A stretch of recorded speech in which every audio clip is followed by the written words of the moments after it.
Okay ka na. Masaya ka na dyan. Yan po yung pasero ko, binili si Arkin ng kotse. Swerte ni Arkin, no? May tumupad ng wish ni Arkin. So yan mga gulay, bali po sila po yung aking pasahero. Yung dalawa po na yan. Nakakwentuhan po nila si Arkin sa loob ng tricycle. So, yun nga po, napag-usapan nila kung ano yung gusto ni Arkin na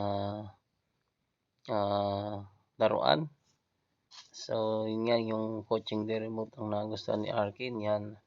Kaya nga po niyakag nila ako sa palengke, yan. So, bari arkilado po ako ng dalawa na yan.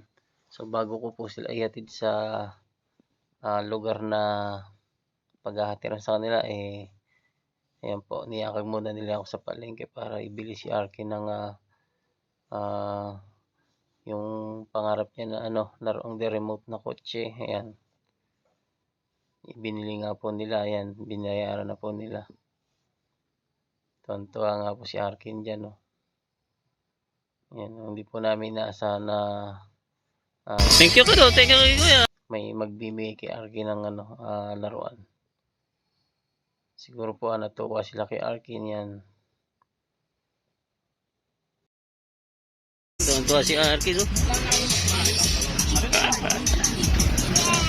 Antay mo sila. Ha? Masaya?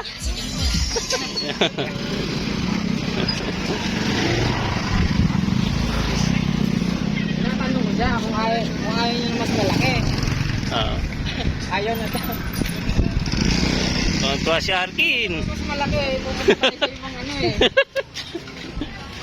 Dito ka ba sa ano? Baby seat dyan. Ito. Yan si kuya. Okay ka na. Masaya ka na dyan. Yan po yung pasero ko, binili si Arkin ng kotse.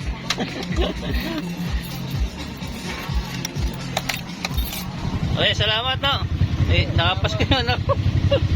Ayan, no, pinapasko si Arkin ng kotse. Yan po yung aking pasahero. Okay kayo nyo na. Abo. Salamat kaya. Sobre ito to. Kala ba? Bakit ko lang? Salamat po. Thank you po, thank you. Salamat na. Ito yung pasahero ko, binigyan niya ako ng kotse. Po, salamat. Thank you, thank you. Si Arkin. Boss.